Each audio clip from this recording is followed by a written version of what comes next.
નમસ્તે બાળકો. શ્રી સ્વામિનારાયણ ગુરુકુળમાં ઓનલાઈન શિક્ષણમાં આપનું સ્વાગત છે. ધોરણ 5 વિષય હિન્દી, વિષયાંક ભરત મિલાપ.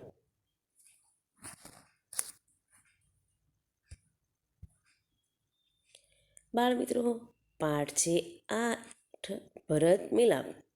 माता पिता की आज्ञा का पालन करने हेतु राम वन में गए। उनके साथ सीता भी गई। भरत को इस बात का पता चलने पर वे अयोध्या के सिंहासन पर नहीं बैठे, अपितु सिंहासन पर राम की खड़ाऊ रखकर उन्होंने सेवक की भांति राजकाज किया। इसलिए कहा है, भाई हो तो भरत जैसा। बाल मित्रों, आ पाठમાં રામાયણનો એક ભાગને લેવામાં આવ્યો છે. પોતાના માતા પિતાની આજ્ઞાનું પાલન કરવા માટે રામ છે એ વનમાં ગયા અને સાથે સીતા પણ ગયા. ભરતને આ વાતની ખબર પડી એટલે તે છે ને અયોધ્યાનો રાજપાટ તો સંભાળે છે, પણ એના સિંહાસન પર બેસતા નથી. અપિતુ એટલે કે પણ તે પોતાના સિંહાસન પર રામની ખડાઓ એટલે કે રામના જે પાદુકા હોય છે એ રાખે છે અને પોતે સેવકની જેમ જ જે રાજકાજ સંભાળી લે છે.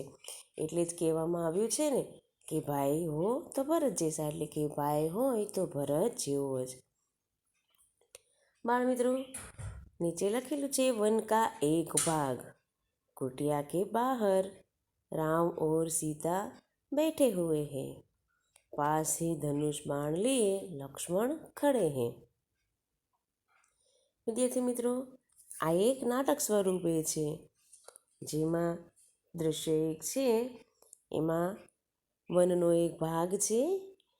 કુટિયા એટલે કે ઝૂંપડીની બહાર રામ અને સીતા બેઠા છે અને પાસે લક્ષ્મણ ધનુષ બાણ લઈને ઊભા છે.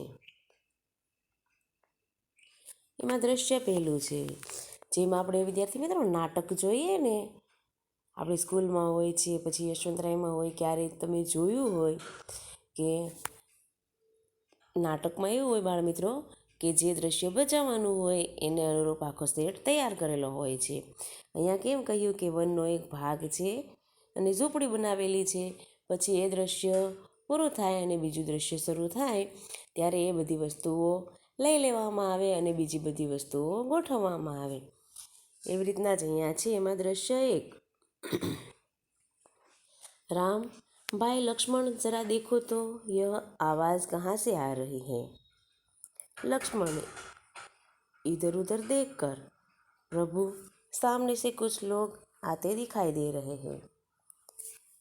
विद्यार्थी मित्रों, राम છે એ કહે છે ભાઈ લક્ષ્મણ જરા જો તો આ અવાજ ક્યાંથી આવી રહ્યો છે. ત્યારે લક્ષ્મણ આજુબાજુ જોઈ અને કહે છે પ્રભુ સામેથી કેટલાક લોકો અથવા તો કેટલાક માણસો આવી રહ્યા છે.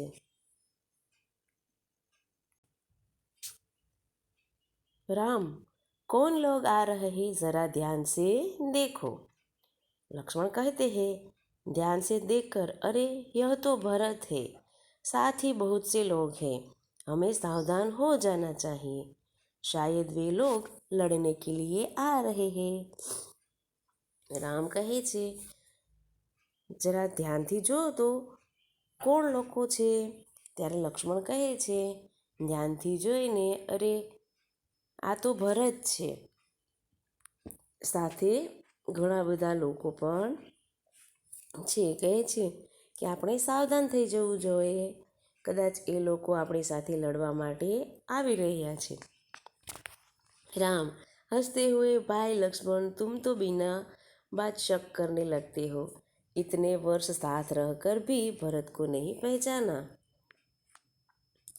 રામ, ભગવાન રામ છે એ હસતા હસતા લક્ષ્મણને કહે છે કે તું તો વિના વાતે શંકા કરવા માટે માંડે છે. આટલા વર્ષો સાથે રહીને પણ તે ભાઈ ભરતને ઓળખી શક્યો નથી. આગળ છે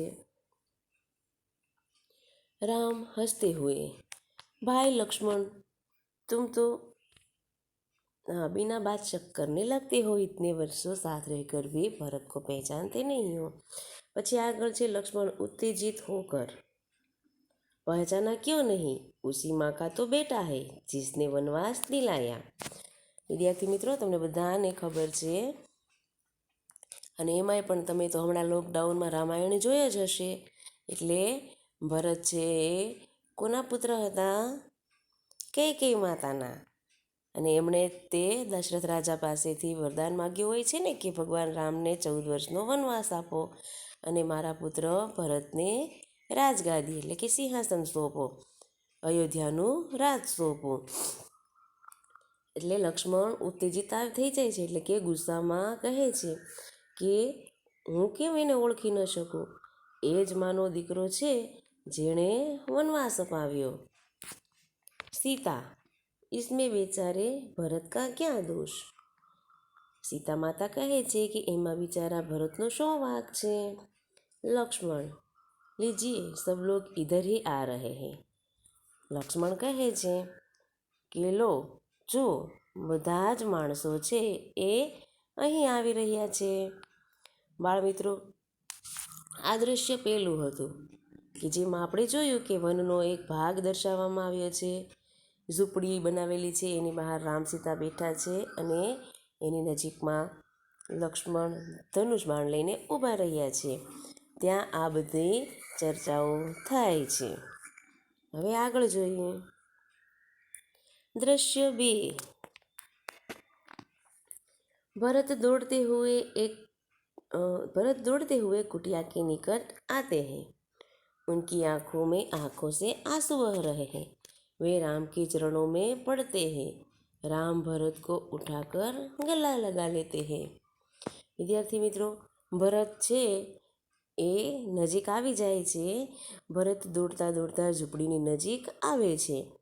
એમની આંખોમાંથી આંસુ વહી રહ્યા છે. તેઓ ભગવાન રામના પગમાં પડે છે. ભગવાન રામ છે એ ભરતને ઊભા કરી અને પોતાના ગળે લગાવે છે અથવા તો ભેટી પડે છે.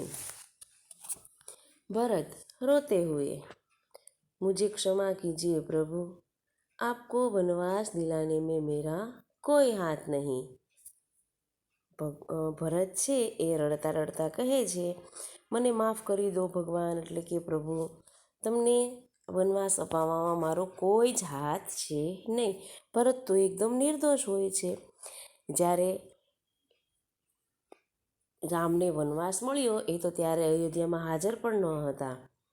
આપ મુझसे बड़े हैं, आप ही को राजा बनना चाहिए. मैं आपको लेने आया हूँ. आप सब अयोध्या चलिए. इन नगरवासियों की भी यही इच्छा है. निराश न कीजिए प्रभु. એ કહે છે, તમે મારાથી મોટા છો, તમારે જ રાજા બનવું જોઈએ. હું તમને લેવા માટે આવ્યો છું. તમે બધા જ અયોધ્યા ચાલો. આ નગરજનોની એટલે કે અયોધ્યાવાસીઓની પણ આ જ ઈચ્છા છે. તમે અમને નિરાશ ન કરતા ભગવાન. બાળમિત્રો, તમે જોઈ શકો છો કે આ રામ અને ભરતનું મિલન. પાછળ છે એ સીતા માતા ઊભા છે અને સાથે લક્ષ્મણ પણ છે.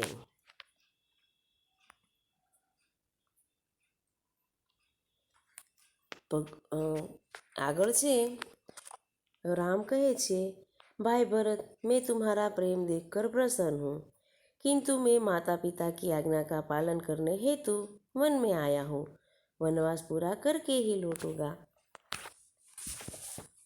ભગવાન રામ કહે છે કે ભાઈ ભરત, હું તારા પ્રેમને જોઈને ખૂબ જ પ્રસન્ન છું, પરંતુ હું તો માતા પિતાની આજ્ઞાનું પાલન કરવા માટે વનમાં આવ્યો છું. વનવાસ પૂરો કરીને પછી જ અયોધ્યા પાછો ફરીશ. એક નાગરિક, नहीं प्रभु, आपको हमारे साथ चलना ही होगा. आपके बिना प्रजा दुखी है. प्रजा को सुखी रखना राजा का कर्तव्य है. અયોધ્યાનો એક નાગરિક છે એ કહે છે કે ના પ્રભુ, તમારે તો મારી સાથે ચાલવું જ પડશે. તમારા વિના અયોધ્યાવાસીઓ દુઃખી થઈ ગયા છે અને પ્રજાને સુખી રાખવી એ તો રાજાનું કર્તવ્ય જ છે. આગળ છે બાળમિત્રો, राम, नगरजनों, इस समय माता पिता की आज्ञा का पालन करना मेरा सबसे बड़ा कर्तव्य है. भरत मेरा भाई है. जब तक मैं वनवास पूरा करके न लौटूं तब तक भाई भरत आप सबके सुख दुख का ध्यान रखेगा. आप उसे राजा माने, यह मेरा आदेश है. ભગવાન રામ કહે છે, નગરજનો, આ સમયે અત્યારે તો મારે માતા પિતાની આજ્ઞાનું પાલન કરવું એ જ મારું સૌથી મોટું કર્તવ્ય છે. ભરત મારો જ ભાઈ છે. જ્યાં સુધી હું વનવાસ પૂરો કરીને ન આવું અથવા તો પાછો ન ફરું ત્યાં સુધી ભાઈ ભરત તમારા સૌના સુખ દુઃખનું ધ્યાન રાખશે. તમારે બધાએ એને રાજા માનવાનો છે અને આ મારો આદેશ છે. भरत, कुछ सोचकर, अच्छा प्रभु, जैसी आपकी आज्ञा, पर मेरी एक विनती है, उसे स्वीकार करें. ભરત છે એ કંઈક વિચારે છે અને કહે છે કે સારું ભગવાન અથવા પ્રભુ, જેવી તમારી આજ્ઞા, જેવી તમારી ઈચ્છા, પણ મારી એક વિનંતી છે, એને તમે સ્વીકાર કરો. રામ, બોલો ક્યાં ચાહતે હો. ભગવાન રામ કહે છે, બોલો શું તમારી ઈચ્છા છે. તમે બાળમિત્રો આ ચિત્રમાં જોઈ શકો છો કે સૈનિકો ઊભા છે, પાછળ ઝૂંપડી દેખાઈ રહી છે, લક્ષ્મણ છે, રામ છે, ભરત છે, માતા સીતા છે. આ એક જંગલનું સરસ મજાનું દ્રશ્ય છે. ભરત, મુझे आप अपने पाँव की खड़ाऊ दे दे. બાળમિત્રો, ખડાઉ એટલે કે આપણે જે ચરણ પાદુકા હોય છે ને, તમે મંદિરમાં ઘણી જગ્યાએ જોઈ હશે, લાકડાની ખડાઉ હોય છે. એ તમે મને તમારી ચરણ પાદુકા આપી દો. રામ, ખડાઉ, ખડાઉ કા ક્યાં કરોગે. ચરણ પાદુકા ભગવાન રામ કહે છે, ખડાઉ, ખડાઉ કા ક્યાં કરોગે એટલે કે ચરણ પાદુકા, પાદુકાનું તમે શું કરશો અથવા તો શું કરીશ. ભરત, इन्हें सिंहासन पर रख कर आपके लौटने तक सेवक की तरह राजकाज करूँगा. એ કહે છે કે હું એને સિંહાસન ઉપર મૂકીશ અને પછી તમારા પાછા ફરતા સુધી સેવકની જેમ હું રાજકાજ કરીશ. भरत का प्रेम देखकर राम, सीता और लक्ष्मण गदगद हो जाते हैं. रामचंद्र आगे बढ़कर भरत को गले लगा लेते हैं.